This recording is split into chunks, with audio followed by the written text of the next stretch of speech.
No. Especially. No. I mean, she's pretty much pigeonholed, and unfortunately, she's great at it, at being a villainess, kind of tough-bodied kind of person, but it's just you... I think she's Sharon Stone. It'd be a different movie, but yeah. She's a good enough actress. I'm sure she could have pulled that off. But yeah, Rae Dawn Chong, and apparently the scene she auditioned with, did you... I didn't see that, no. It's the weirdest story. I'm listening. So, this is... I pulled from Empire oral history. So, Rae Dawn Chong tells this story that she knew all these people were auditioning. She knew it was written for a white woman. Somehow she got this audition, so she's like, no, this is the only... Like, I need to make a thing, and... make an impact. And so she's reading with Arnold. So she must have gotten far within the audition process. I'm sure they're not just like first come, first serve, you read with Arnold. Right. And the scene that was originally in there was Arnold was going through her purse and he pulls out a dildo. Like when in the kidnapping scene when he takes her in her car and stuff and he's looking for... He was supposed to be rummaging through her purse for keys or whatever, and he pulls out a dildo. And the line in the script Rae Dawn Chong says was, well, it gets lonely on the road. And she's like, that's the stupidest line. And she's like, I probably won't get this anyway. So she apparently, so they're auditioning. Arnold like pulls out the dildo. Yeah. You can imagine Arnold just huge fucking. I know idea. What is this? She goes, and in the audition she goes, that's not mine. Which is a pretty funny line, which they liked better than the line, but of course they cut that scene because that would be weird as hell. That wouldn't, yeah. And she got the role. So fun little backstory from Rae Dawn Chong. Once again, Empire Magazine. You could search oral history Commando Empire, and it'll come right up. I'm ready for your acting career to take off, where you can tell me these little funny audition stories. Yeah, when I changed the line when they made me hold dildos. Yeah. Shine when that I don't know what the script was when that was in there. Right. But I don't know what movie that is. Like, it certainly doesn't fit in here. It's like the love scene. There was a love scene originally between Arnold and Ray, and it was on the plane when they're coming over. Yeah. We've come, if that scene would have stayed, it's kind of like coming from Commando to Something About Mary. And it's just like, it's getting into this weird sexual comedy kind of thing. And it's like, where Arnold has, I guess what they were going to say was like, they just got off the radar. Yeah. Arnold has like 4 hours left before his daughter's dead. All this has happened. They're like, well. Telling time on his Casio. Yep. Sick fucking Casio that whole time. Yeah. And the whole time he's just like, well, guess we should... bang one out real quick if you're down, Ray. Yeah. But thankfully that scene. Yeah.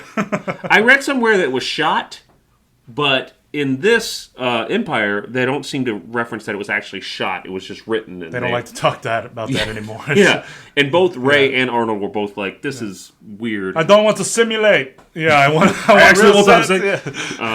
Which, Ray sort of hints that Arnold, how did he say? What did she say? She said...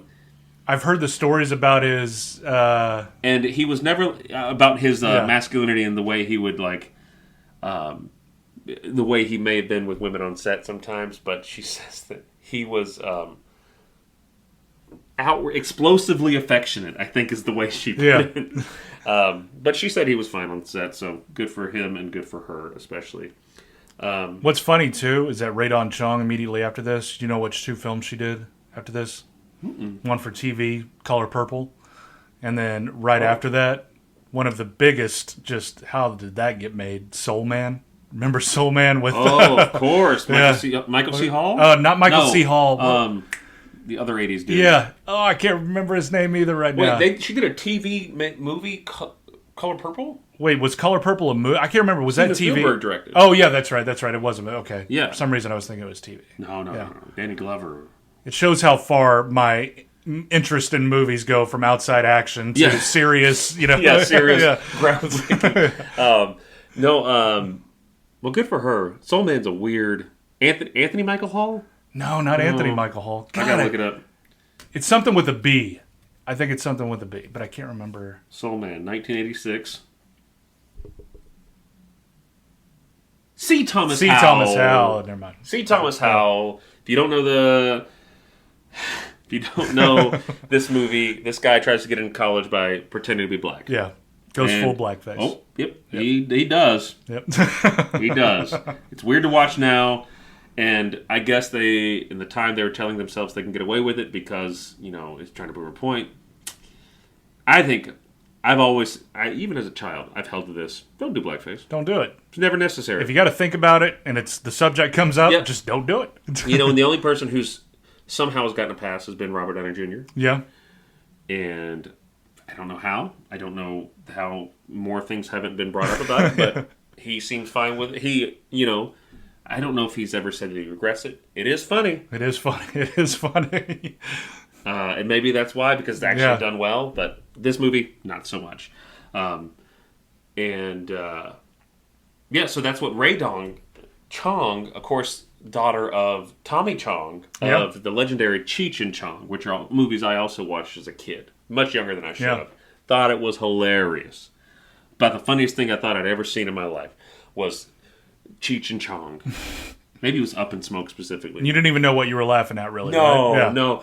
There was this one line where they went to, they find themselves in a wig store. Yeah. And they have like this Italian or some accented salesperson. And he walks up to Cheech Marin and he's like, do you need happies? And he's like, what? He's like, do you want happies? No. It's like a 5-minute scene based around that one joke. Yeah. But as a kid, funniest thing I'd ever seen. Maybe it still is. Maybe I've been all downhill from here. More about it. What else do we got here, Marcus? I mean, from the kind of... We talked a little bit about how the worlds collide with Predator and Commando. Mm-hmm. They use the same mall. I mean, we get the mall is a big staple in action, but in a lot of 80s movies. Anything from Fast Times at Ridgemont High, Sherman Oaks Mall. Yeah, so you imagine its central location to L.A. and like probably a lot of the actors probably live in that area. Yeah. But what was the other big action movie it was in? Arnold was in it. Arnold was in it. It was in T2 was the hallway scene. Yeah. Must have been wild for Arnold. Just going back there? Going back after he's like at this point the biggest star in Hollywood and he's making this movie that's going to be like the biggest movie of the decade. And it was Kindergarten Cop when he's chasing what's his name, the bad guy through the mall too in Kindergarten Cop at the very first too. Yeah. How about that? Yeah. Good for Arnold. And also something that we talked about is that they had to up their kill count after even more. Let's talk about it. This is it. Yeah. Rambo First Blood Part 2 had come out. Weird title, and I don't think it needs to be that title. I think First Blood was a perfect tagline title for Rambo. Right. You don't need First Blood Part 2. No. This should have been something Rambo, fine, but like Rambo, no. I think it's the first Rambo, such a different movie than all the other Rambos.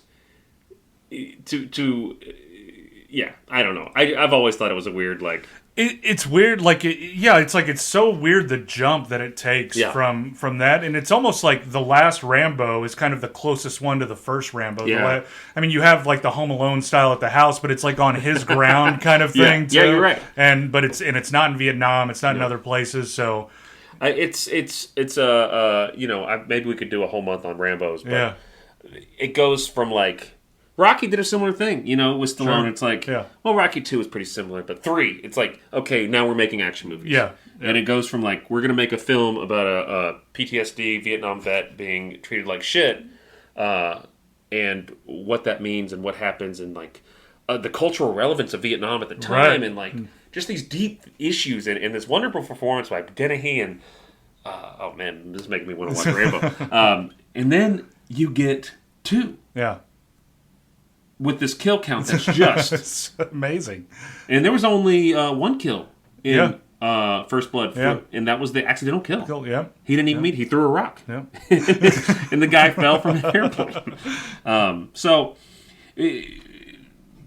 basically, First Blood Part 2's out. Commando's coming out. Their kill count, not that big. No. But they say, bullshit, if Stallone is going to outdo us, and... I think this kind of starts a decades-long tongue-in-cheek rivalry with Arnold and... it's to a point now, after this, it gets to a point to where, I read that Schwarzenegger is kind of goading Stallone into taking these other parts that he didn't want to take, and kind of things like, oh, you got to do this sequel, or you got to do this kind of thing. There's a great story Stallone tells when he was like, this was a recent interview, probably the past 5 years, maybe even 8, but he's like, it got bad when like people would come to me and they'd be like, Arnold's thinking about doing this movie, and I'd be like, oh, well, maybe I should do it then. But Arnold is he's a prankster, and he's a manipulator, right? So like one movie that Stallone references specifically is the only reason he did it because he thought Arnold was going to do it. Don't stop or my mom will shoot. Because Stallone had heard like Arnold was going to sign on if you don't, and so he's like, "Well, better it's one more under my belt than." And there's a great. I mean, I was going to tell this on Predator, but I could tell it now. It's like to show you sort of guy Arnold is on set. He pranked Wells a lot too. Bennett like took the jacks out from under his trailer, and so his trailer tipped over, and things like that. But on the set of Predator, Jesse the Body Ventura was on that movie, of course, and he's a professional wrestler. He's a bodybuilder to his own right. Certainly not like Arnold, but he was a braggadocious guy. Yeah, you can imagine the testosterone flowing on the set of Predator. Yeah, and Arnold paid the costumer to tell Jesse that his biceps were bigger than Arnold's. So, he's getting his clothing measured, and she's like, oh, wow, you have bigger arms than Arnold. He's like, wow, that's great. And so Jesse starts like, oh, fuck you, Arnold. I got bigger arms than you, is doing this thing. So Arnold bets him that he does it. And Arnold wins like, wow, a certain amount of money. But that's like the type of things he like, there's also a story in Pumping Iron, I think it's told, but Arnold tells a story of, he's Arnold at this point. So he's like, within the bodybuilding world, he's talking to this young up-and-comer. And Arnold's like, the new thing is to scream. Right. They want you to scream on stage. And so this guy goes out there and just starts wailing. Oh! Which, of course, they don't want you to scream on stage. You don't need to scream, but Arnold fucked this whole guy's career up, probably. So Arnold's a little bit of a prankster. That's so good. Just like the I never knew the arm story. Yeah, that's so good. That's a good one. Then they talked about how like everyone on the set of Predator would wake up and try to get to the gym before Arnold. Yeah. So it's like, Carl Weathers was try to get at 4 a.m. before everyone could get to the gym, so he could be like, I was up at 4, and like it was always a competition. Yeah. Sounds like a hell to me, but you can get up at 4. I'll see you on set. So that sort of, this movie sparked, and let's go ahead and let's put this earlier in our format here, and let's go ahead and talk about the body count. Ooh, yeah, I'm excited because I didn't look at it. I will say you didn't look at it? No, I didn't look at it. That the credits for Commando show me a longer list of stuntman credits than any other movie. It's pretty wild. It's nuts. When I'm thinking about, especially this era, something that might be similar, Rambo 3 comes to mind with the amount that how big the set pieces are, how big some of the stunts are. I could see it being long, but this, it looks like the initial credits. It looks like the full cast is are all stuntmen. So this movie's renowned for its body count. In fact, in Hot Shots Part 2, it's referenced. Is it really? When Charlie Sheen is killing everybody, it's like... Oh, that's right, where it has the running count. Total. More body counts than Rambo. Yeah. Commando. Bloodiest movie ever. Yeah. And what a great movie. And so this does have a notoriously high body count. In fact... on the website tvovermind.com, they have body counts by an individual character. This is ranked number 6. Oh, okay. So, number 7. Excuse me. I don't want to get called out. Right. So, what do you think the body count is? I think it's over 100. I think I'm going to say 142. I think it's over 100 too. I've seen sites that list it over 100. This doesn't have it over 100. Okay. which shocked me. But I have also seen a similar body count on another website to this body count. Okay. This has it